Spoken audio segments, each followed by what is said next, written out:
Khan's supporters outraged.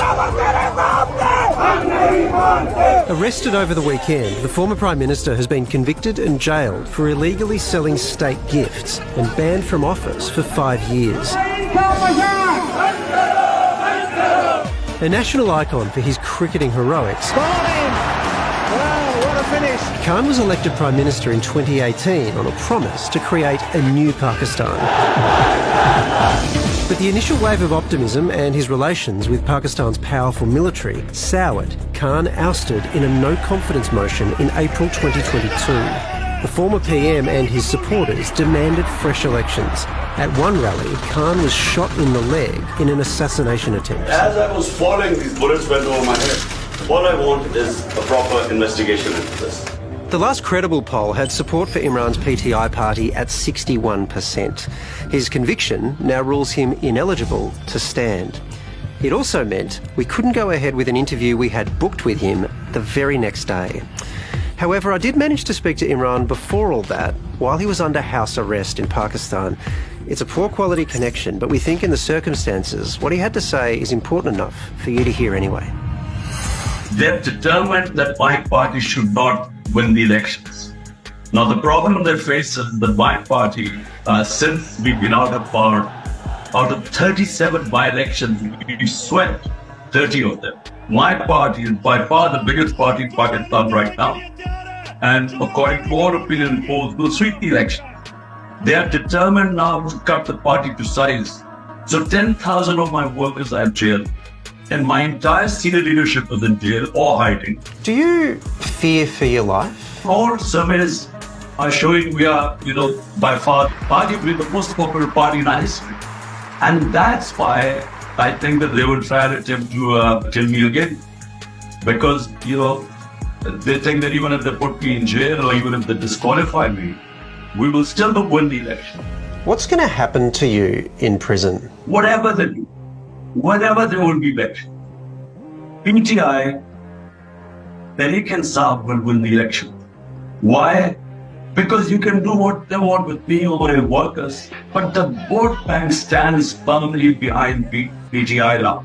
PTI will sweep the elections no matter how much they win the elections. That's why they are so scared now.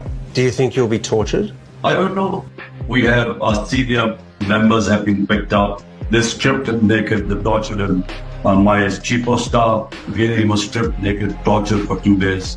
So, God knows I'm prepared for everything. But the fact is that, this is something, I call this struggle for our genuine freedom.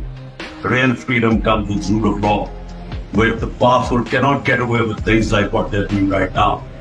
This tiny elite which has ruled Pakistan, this is a battle against them. And this is really till I'm alive. I will fight right to the end.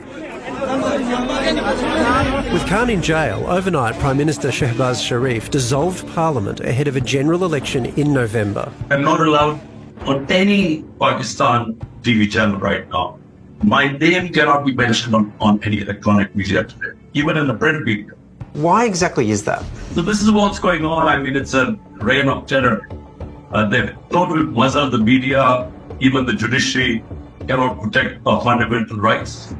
And as I said, all these people are in jail illegally because they were political workers doing peaceful protests. I think many people watching this would remember you as the cricket hero who won the World Cup in our own country. You've got a special relationship with this place, and it's fair to say that your life's changed pretty drastically since then.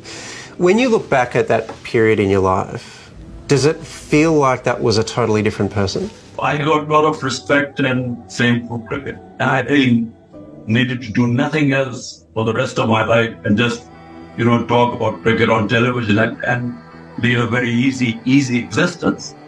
But I felt that, my country had given me so much love and respect. But I realized that, what I really want is that we should build a welfare state in Pakistan, where a state looks after the poor people, rather than them, the tiny rich get richer and the majority of the people live in a sea of poverty.